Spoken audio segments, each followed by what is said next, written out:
आज झारखंड विधानसभा में हेमंत सोरेन की सरकार ने विश्वास मत हासिल कर लिया है। हेमंत सरकार के पक्ष में 45 मत पड़े हैं, लेकिन विपक्ष चूंकि वेल में आ गया तो उसकी काउंटिंग नहीं हुई, यानी अविश्वास में एक भी वोट नहीं काउंट किया गया है। तो इस तरह से अब राज्य में हेमंत सरकार की शुरुआत हो रही है और अब नजरें मंत्रिमंडल पर होंगी कि कौन कौन से विधायक मंत्री बनाए जा सकते हैं। लेकिन इस बहुमत हासिल करने के बाद अब किस तरह से दिखेगी हेमंत सरकार, वो समझने की हम कोशिश करेंगे। हमारे साथ वरिष्ठ सहयोगी राकेश रंजन जी भी है। रंजन जी, अब विश्वास मत हासिल कर लिया, ये सभी जान रहे थे कि सरकार के पास आंकड़े हैं पर्याप्त, कोई दिक्कत नहीं है, लेकिन फिर भी अब किस रूप में देखेंगे हेमंत सरकार को? जी हाँ, देखिए, अब बहुमत जीतने वाली सरकार है ये, तो अभी जो है विश्वास का मत हासिल कर लिया है हेमंत सरकार ने। 45 वोट, जैसा आपने बताया कि पक्ष में गए, विपक्ष में एक भी वोट नहीं गिरा क्योंकि विपक्ष के सारे जो विधायक हैं वो विल में थे।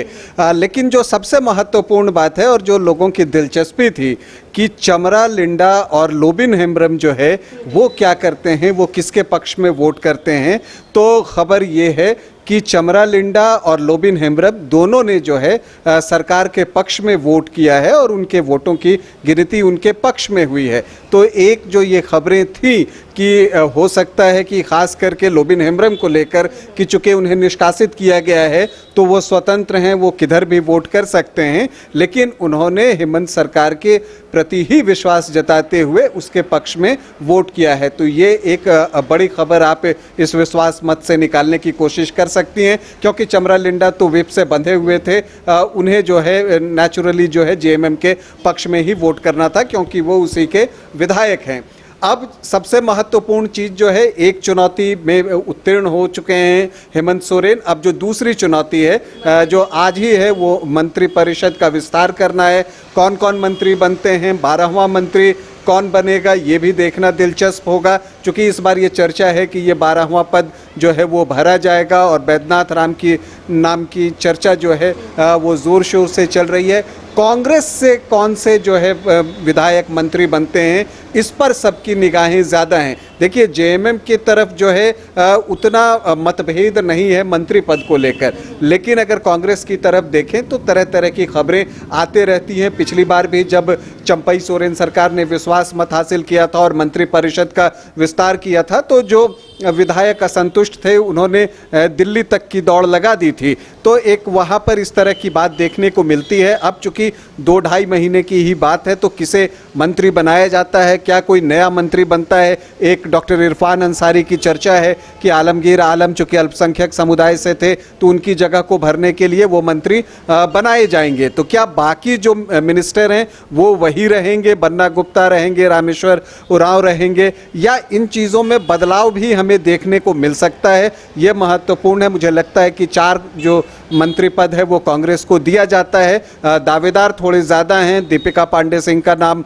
आ रहा है सामने, प्रदीप यादव बहुत सक्रिय दिखे हैं पिछले दिनों में, तो इससे भी एक आप कह सकते हैं कि लोग ये सोच रहे हैं कि क्या उन्हें भी कोई मंत्री पद मिलना है या वो विधायक दल के नेता बनाए जाएंगे। उनकी सक्रियता को देखते हुए ये अनुमान लगाने की कोशिश की जा रही है। तो जो दूसरी चुनौती है वो आज ही ख़त्म होगी। मुझे लगता है कि सारी चीज़ें तय हो चुकी होंगी कि कौन मंत्री बनेंगे और किन्हें बाहर रखा जाएगा। इस मामले में आरजेडी जो है खुशकिस्मत है क्योंकि उसके पास एक ही विधायक हैं, तो वो मंत्री बनेंगे, सत्यानंद भोक्ता। तो ये स्थिति है। जब ये वो चुनौती भी पास कर लेंगे हेमंत सोरेन, जो है पहले फ्लोर टेस्ट पास किया, अब मंत्री पद वाली चुनौती, उसमें अगर उत्तीर्ण होते हैं तब जाकर असली चुनौती सामने आएगी कि इन 2-2.5 महीनों में वो किस तरह से काम करते हैं। और जिस तरह से आज अमर बावरी ने सदन में खड़े होकर आरोप लगाए और तीखे आरोप लगाए हैं और उन्होंने युवाओं को ठगने वाली सरकार तक कहा, पीजीटी का मामला उठाया,